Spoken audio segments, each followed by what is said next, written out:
क्या हो अगर मैं तुमसे कहूं कि एक साधारण सांस जिंदगी और मौत के बीच का फर्क हो सकती है, एक राक्षस को मारने या खुद एक राक्षस बनने के बीच।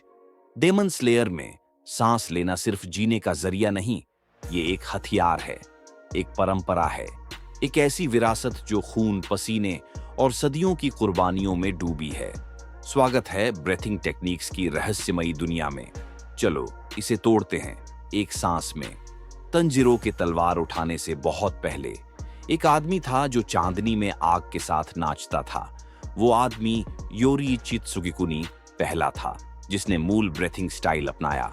सन ब्रीदिंग, मूल स्तंभ, स्रोत। बाकी सभी ब्रीदिंग स्टाइल बस इसी प्राचीन ज्वाला की शाखाएं हैं, ऐसे तलवारबाजों के लिए बनाई गईं जो योरीच की तरह प्रतिभाशाली नहीं थे, क्योंकि कोई भी उसके बराबर नहीं था।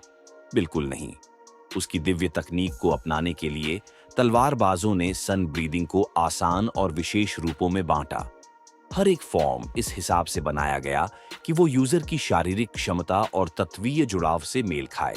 जल, अग्नि, वायु, बिजली, पत्थर, ये 5 प्राथमिक स्टाइल जन्मे। लेकिन भूलना मत, ये सब सिर्फ परछाइयां हैं मूल के सामने। लेकिन ऐसी ताकत सिर्फ किस्मत से नहीं बचती, ये चुपचाप आगे बढ़ती है, परिवारों के जरिए, जख्मों के जरिए। ब्रीदिंग स्टाइल सिर्फ युद्ध कौशल नहीं है, ये संस्कृति है, खून की नस्लों में बसी हुई परंपराएं। रेनगोकू के पिता ने उसे फ्लेम ब्रीदिंग। ये सिर्फ तकनीक नहीं है, ये यादें हैं। कुछ ने इन्हें बचाने के लिए जान दे दी। हशीरा की पीढ़ियां जिन्होंने इन शैलियों को निखारा और शुद्ध किया, सांस को एक कला में बदला, राक्षसों को मारने वाली कविता में। अब बात करते हैं ताकत की। हर स्टाइल सिर्फ प्रकृति को नहीं दर्शाता, बल्कि अपने उपयोगकर्ता की आत्मा को भी। वाटर ब्रीथिंग, मुलायम, नियंत्रित, तंजीरों की पहली राह, जैसे तूफान से पहले की शांति, आकर्षक फिर भी जानलेवा। फ्लेम ब्रीथिंग, जलती हुई भावना, तीव्रता, रेनगोकू का उबलता हुआ दिल, बुराई को नष्ट करता हुआ गरिमा से। थंडर ब्रीथिंग, गति, सटीकता, जेनित्सु की घातक चमक, एक वार जो आंखों से भी तेज। विंड ब्रीथिंग, अव्यवस्थित, अप्रत्याशित, जैसे एक जंगली तूफान। सानेमी उसी क्रोध का प्रतीक है।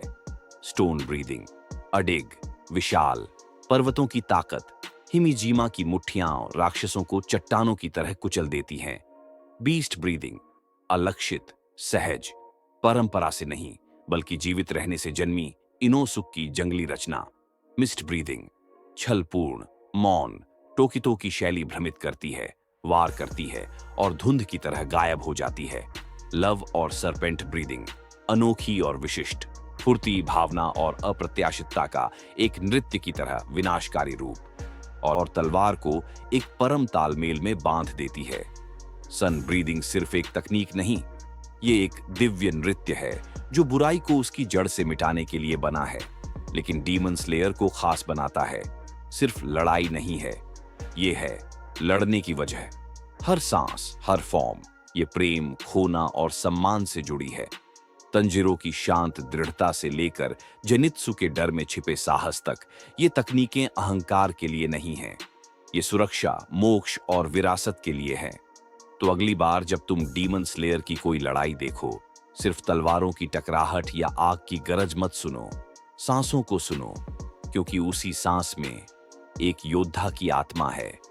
अगर इस ब्रेकडाउन ने तुम्हें भी भीतर से जला दिया, तो एक गहरी सांस लो और सब्सक्राइब बटन जरूर दबाओ। हमने अभी तो शुरुआत की है और अगली सांस तुम्हारा होश उड़ा सकती है।